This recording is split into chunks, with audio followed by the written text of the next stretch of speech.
welcome back. Our next guest, our next conversation. We're going to mix politics with community, more so community, but blend the two together. Mike Rogers, running for the U.S. Senate, well known in the political world, of course. Good to see you. How are you? It's great to see you. Thanks for having me. What a great event you guys put together here. Yes, absolutely. Mike, let's start the conversation on that note. Talk about the connection between you and the Southeast Michigan Chamber of Commerce. Well, so I grew up in a Chamber of Commerce household. My mom was a small chamber director.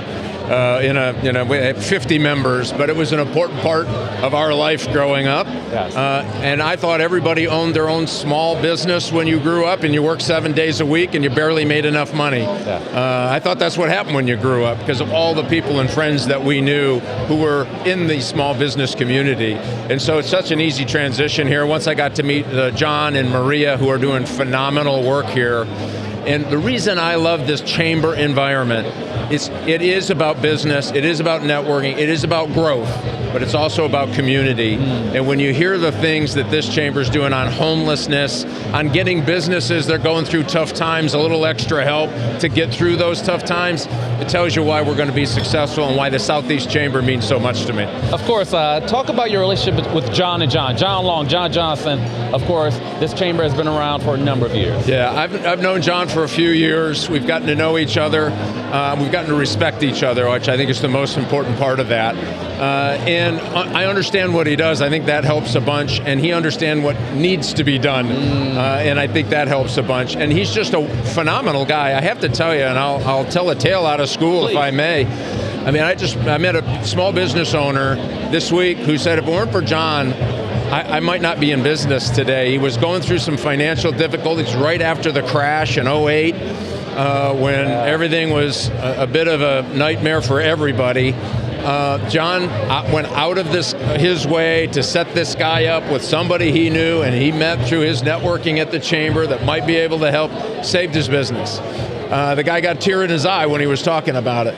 That shows you who this guy is. When you look at the work in the homeless community that John is doing, and the difference he's making in those lives. So when everybody's, some people think business people are just terrible, awful people. You look at this crowd, you know that is exactly not true. These are the people who, yes, they need to make money. Yes, they're running a business. Yes, they want to hire people, but they also want to do something for the community. And that's my relationship with John, and he's connected me to this group of really spectacular people. I guess it falls into perception. It's not always reality. Right, exactly. Yeah. Oh, no, exactly. And again, I met another guy who was talking about not reality.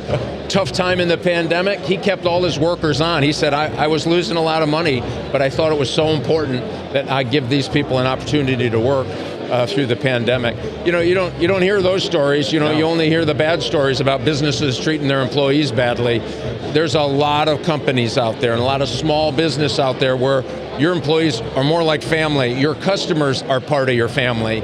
And so that's what I think people, miss when you talk about Chamber of Commerce, the small businesses that are really the rock of our employment here in the state of Michigan. They employ more people than General Motors, more people than Ford, right? These small business owners in total, that's where the economy is, and that's why we ought to pay attention to them. And Mike, as we see this big backdrop behind us, a huge crowd, you would think there's a disconnect, but there appears to be a one-on-one connection.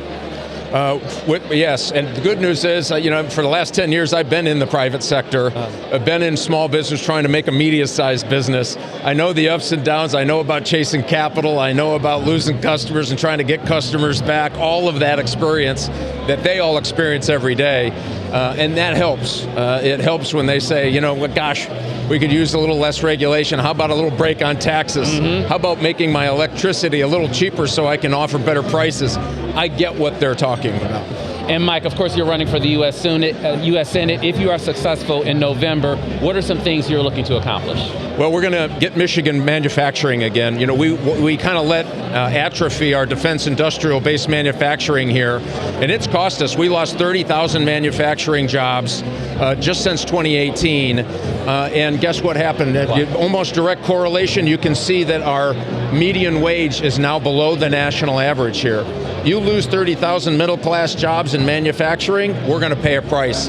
I'm going to get defense industrial-based manufacturing back in Michigan. We're going to get our kids reading again. You can't read in the 4th grade by the 4th grade. I've got a plan to do that. If you go to rogersforsenate.com, you can see that plan, how we're going to get our kids reading again to empower them to be the next generation of great Michiganders. I have a housing plan to make it more affordable for young folks to buy a home.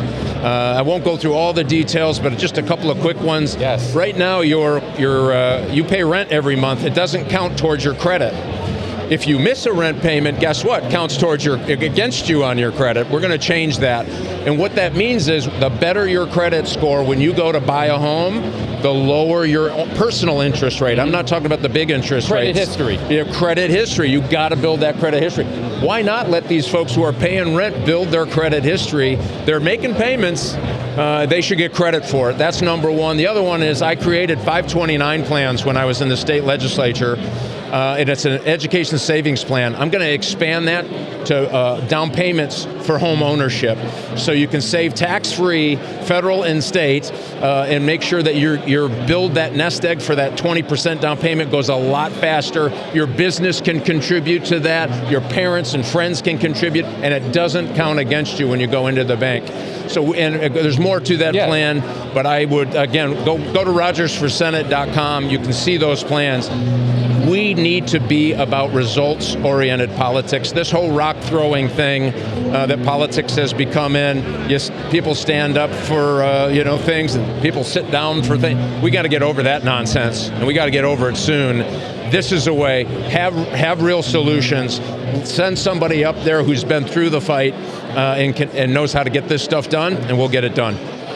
As we talk about a renaissance, education is key. Mike Rogers, appreciate your time. Thank you so much. Thanks for having me. You got it. And we'll be right back.